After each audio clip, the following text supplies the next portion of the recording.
Selamat datang kembali di channelku El Hermitero. Dan sebelum memulai, jangan lupa subscribe dan nyalain juga loncengnya supaya kalian gak ketinggalan video-video baru dari aku. Mau subscribe dengan rasa kasihan juga kagak apa-apa kok, tapi kalau enggak ya udah nggak apa-apa, nggak usah subscribe juga. Tapi dengan dukungan kalian, aku bisa upgrade sampai saat ini, walaupun baru beli ya sarung tangan yang lucu-lucuan aja gitu. Dan tema hari ini adalah, sebenarnya beberapa hari ini ada sesuatu hal yang menggelitik saya sebagai seorang reader. Banyak nih yang sekarang lagi masa-masanya ghosting. Itu energi ghosting tuh kayak udah banyak banget gitu energinya, variannya udah kayak ini ya, udah kayak varian rasa ya, vanilla, coklat. Ini lebih parah sih, varian rasa ghostingnya udah kayak menjadi-jadi gitu, ghosting dengan kenangan yang ada. So untuk tema hari ini general reading lagi ya. Aku belum siap untuk pilih kartu karena aku harus mengumpulkan lagi kartu-kartu ini dari awal. Dan ingat, ini merupakan general reading alias reading umum, jadi nggak semuanya resonate untuk kalian. Kalau memang resonate, kalian bisa komen, tapi kalau nggak, bilang juga ya nggak resonate atau gimana, dengan kalimat yang ada baiknya lebih bijak lagi lah dalam menulis atau mengetik kalimat kalian. Oke? Jadi tema hari ini adalah, kenapa sih dia tiba-tiba diam, tiba-tiba dia ngilang? Kenapa gitu? Apakah ada sesuatu yang salah? Yuk, tanpa lama-lama lagi, kita langsung general reading seperti biasa. Kita butuh 14 kartu. Dan saya juga nggak mau lama-lama lagi daripada diomelin buang kuota. Oke, sip. Ada 8 tongkat wands, 8 wands. Pokoknya aku bacain dulu kartunya.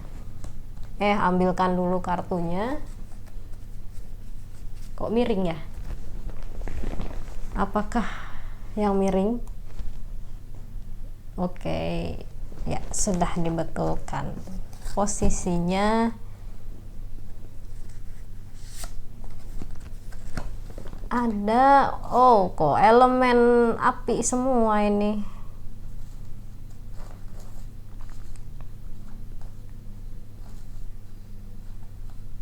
Elemen api semua.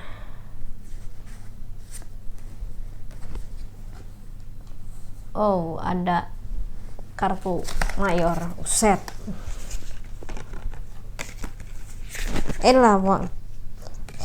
Nah, pasti kartunya tuh ngeberontak. sorry. Kartunya ngeberontak. Ada 2 koin. Karena ini temanya Le Grande, sirkus yang aneh-aneh. Ada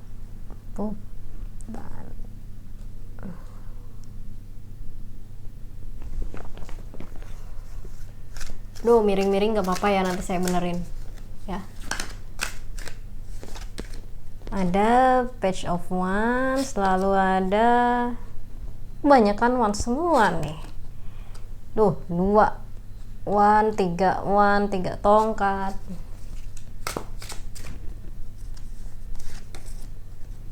Ada sword, ada pedang juga, sama elemen koin. Di sini ada 2 elemen koin, 1 arcana mayor, 1 elemen udara, elemen tanah koin, dan 6 elemen api.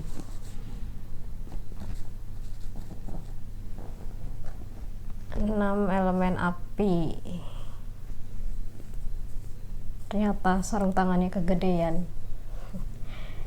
Oke. Mari kita lihat alasan dia diam dan tiba-tiba dia menghilang.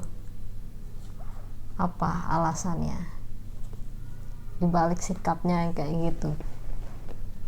Di sini 8 tongkat dan 9 tongkat menggambarkan bahwa sosok yang kamu pikirkan, kenapa sosok itu menghilang? Karena satu, itu ada beberapa hal yang harus dia selesaikan dulu. Di sini ada beberapa hal yang harus dia selesaikan dulu dan mencari solusinya. Jika solusinya sudah ketemu atau dia sudah selesai, maka dia akan balik lagi ke kamu. Lalu ada juga sosok yang menghilang karena dia bukan marah sih, kayak dia merasa benar sendiri, tapi sebenarnya dia tidak melakukan hal yang benar. Dia hanya merasa karena kedudukannya lebih tinggi daripada kamu, mungkin mungkin statusnya lebih dihormati. Jadi ketika ada orang yang gak mau mendengarkan dia, maka dia lebih milih dengan silent treatment, seolah-olah kamu harus jadi apa yang aku mau, walaupun sebenarnya kamu itu gak pengen. Justru seharusnya dialah yang seharusnya koreksi diri. Jadi gimana sih udah seharusnya maksud aku gini, di kartu 1 tongkat dan Pope atau Hierophant yang aku lihat, kenapa dia diam, dia ini pengen genggam seseorang itu seperti dia menanamkan paku ke tanah, menancapkan kayu ke tanah, supaya orang itu nggak pergi-pergi dari dia. Dia pingin dipandang lebih oleh kalian, tapi karena nggak bisa, akhirnya dia lebih milih menyalahkan kalian dengan diam, biar kalian merasa bersalah. Dan kenapa dia diam? Untuk 2 koin dan Page of Wands, di sini dia diamnya bukan karena dia marah sama kamu atau dia ingin mendominasi kamu, tapi di sini yang saya lihat dia sedang ingin istirahat aja sih mungkin dari lelahnya sosial media atau kerja kantor. Jadi dia agak diam untuk saat ini, jarang balas panjang-panjang gitu loh yang saya lihat. Kalau misalnya kalian lebih dominan chat, itu jarang balas panjang-panjang. Kalau dominan telepon juga ngomongnya lebih singkat gitu, jadi kalian malah yang sering berprasangka buruk ke dia, padahal dia cuman sedang mendinginkan kepalanya. Beda dengan keempat kartu ini ya. Di sini yang satu dia lagi banyak masalah, dan kalau udah selesai dia baru hubungin kamu. Kenapa kartu ini tuh kadang-kadang selalu aja hasilnya tuh agak gimana gitu, agak kurang baik gitu. Jadi dia pengen mendominasi kamu tapi nggak bisa, makanya dia lebih milih diam agar kamu merasa ingat, renungin kesalahan kamu, bla bla, kamu harus bercermin dan lain-lain. Padahal sebenarnya dia juga harus bercermin untuk diri dia sendiri, betapa badutnya dia sendiri, ngelawak dia itu sebenarnya. Kalau ini ada baiknya kalian jangan berprasangka buruk dulu sih. Dia hanya mau menenangkan pikiran dulu dari sosial media atau pekerjaan kantor lainnya. Lalu untuk 3 tongkat dan 2 tongkat, kenapa dia diam? Hampir sama sih dengan 2 koin dan pelayan tongkat. Tapi ada bedanya. Kalau di sini dia memang karena sedang sibuk aja sih, nggak ada pikiran aneh-aneh ada pria lain atau wanita lain, enggak. Jadi yang saya lihat di sini dia cuma sedang sibuk dan lagi fokus aja ke mungkin dunianya yang baru atau hobi baru. Ini rese ya, ada kucing meong-meong mulu, mau nikah kali itu, jadi dia nyebar undangan di luar. Ngawak. Lalu ada Queen of Swords dan Knight of Coins. Kenapa dia diam? Ini kayaknya energi femininnya terasa banget ya di sini. Kenapa dia diam? Karena mungkin salah satu dari kalian lagi melakukan apa yang dia kurang suka atau dia nggak setuju. Dia ingin pendapatnya didengar, tapi kamu memilih untuk nggak mendengarkan. Seolah-olah kamu itu adalah apa yang aku katakan itu benar demi kebaikan kamu, tapi kamu nggak mau dengerin. Begini, komunikasi dua arah itu penting, bukan cuma satu arah, bukan cuma prasangka doang. Prasangka yang kurang baik ke salah satu pasangan hanya karena dia jarang ketemu kamu, hanya karena bersatu saat semua orang yang kalian sayangi udah pergi. Percayalah, saling mendengarkan itu baik kok. Sekalipun kamu nggak setuju, kamu sebenarnya bisa bilang, aku nggak setuju kamu begini-begini, kurang setuju kamu begini begitu. Kalaupun dia nggak mau mendengarkan, ya udah biarkan aja. Maksud aku, biarkan dia nggak usah mendengar banyak-banyak pun biarkan. Yang penting jangan sampai hubungan kalian renggang atau dia diam, dia tiba-tiba menghilang atau pergi selamanya hanya karena hal sepele. Percaya nggak, orang ketika sudah tiada itu akan lebih terasa kenangannya dibanding orang yang masih hidup. Orang yang kelihatannya bikin kamu kesal, bikin kamu marah, meskipun itu orang terdekat kamu, tapi setelah dia tiada, kamu akan menangis di depan mayatnya dia, di depan jenazahnya, kamu pasti akan menangis. Bohong kalau kalian bisa bilang, enggak, aku enggak nyesel, dia mati, alhamdulillah dia mati. Tapi hati kalian akan tetap menangis di balik dia diamnya itu. Kenapa? Karena banyak orang yang enggak sadar ketika orang melakukan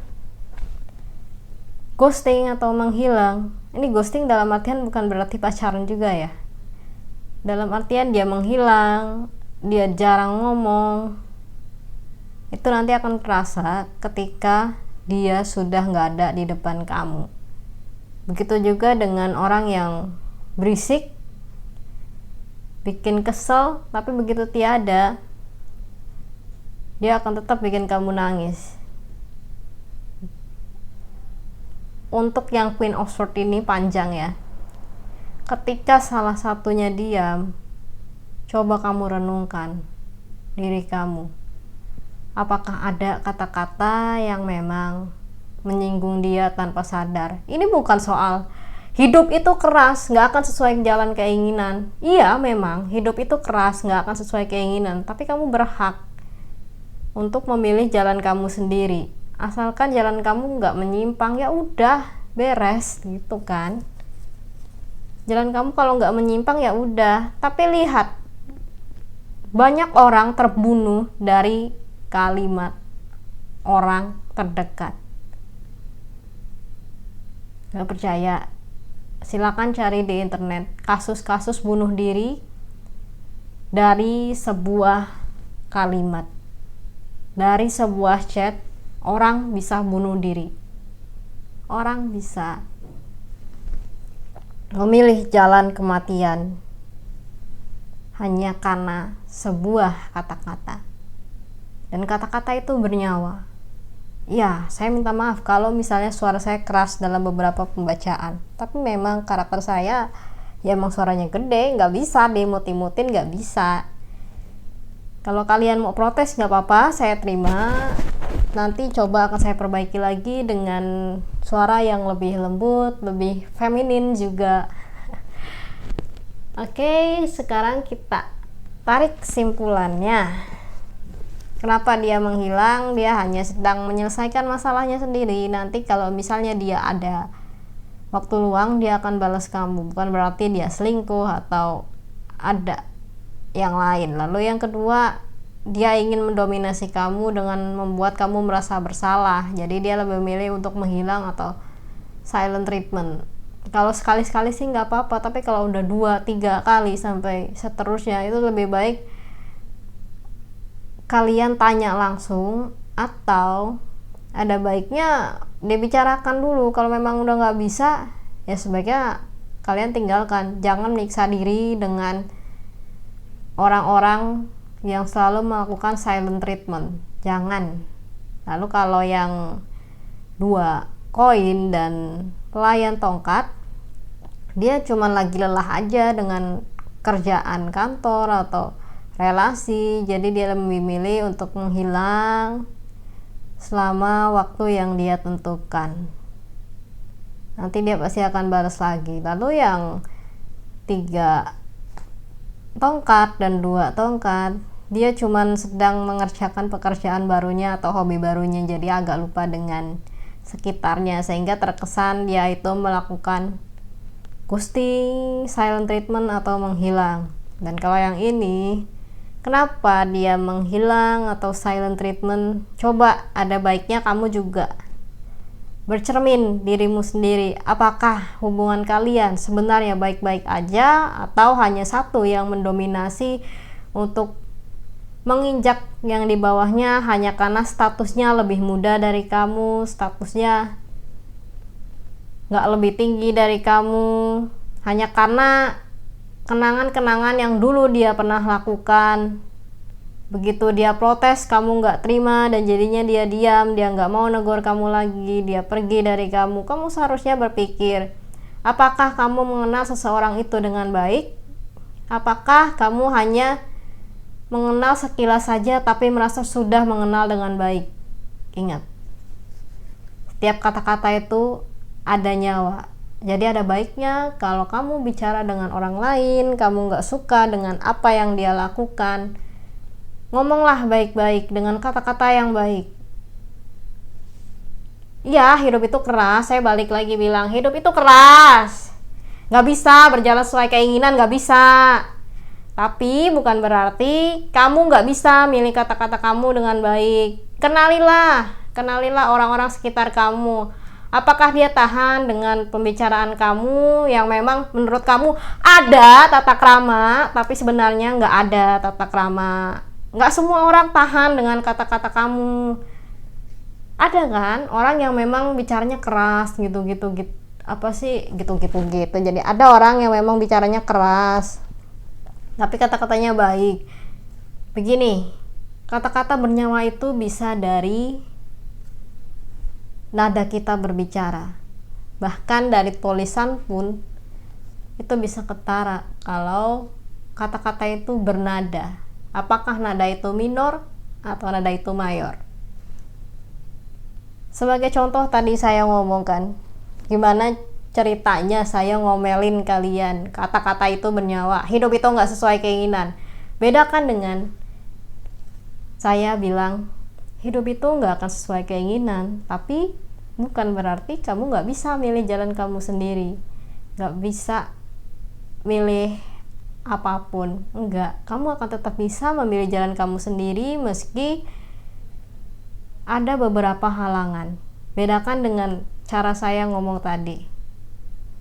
Bikin sakit hati mana? Kalimat pertama atau kalimat kedua? Walaupun maksudnya sama. Itulah yang bikin seseorang renggang hanya dari kalimat. Jadi hati-hati kalau ada kalimat yang memang membuat kalian itu merasa menang.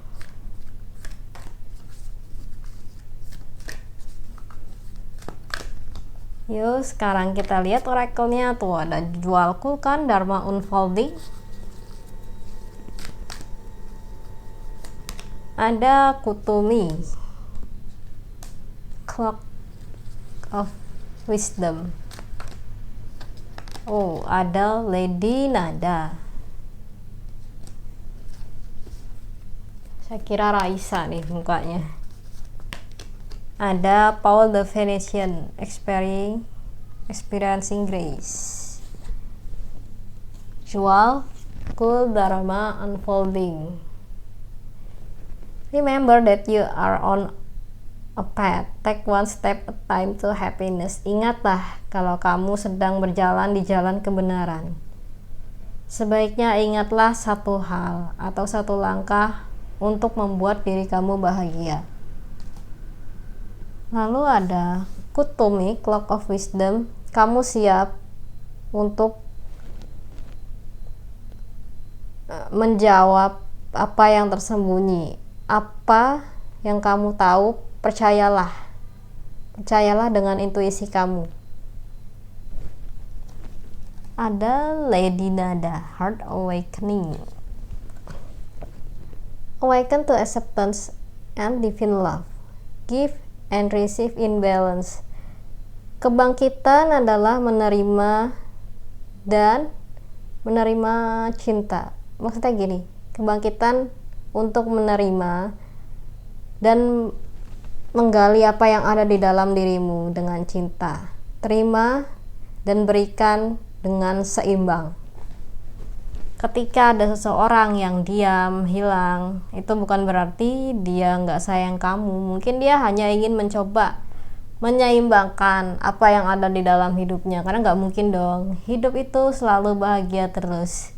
Memangnya Wattpad cerita di sana, emangnya novel? Enggak kan, novel aja nggak semua happy ending kok. Ini kan bukan cerita Disney yang selalu happily ever after setelah itu.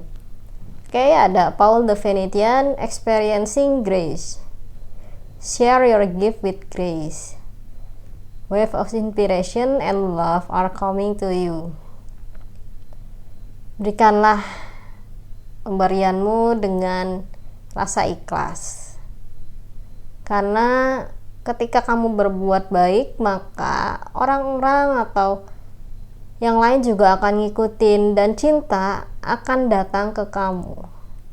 Maksudnya gini, ketika kita berbuat baik dengan keikhlasan, itu inspirasinya tuh akan menjadi inspirasi orang lain dan kebaikan juga akan datang ke kamu. Jadi ya ada timbal baliknya lah. Ada baiknya sih kalau misalnya ketika seseorang sedang menghilang dari kamu, itu bukan berarti dia menjauh dari kamu, tapi bisa jadi dia juga sedang ada dalam keikhlasan dan berkontemplasi untuk ini loh, untuk menerima cinta dari sekitarnya.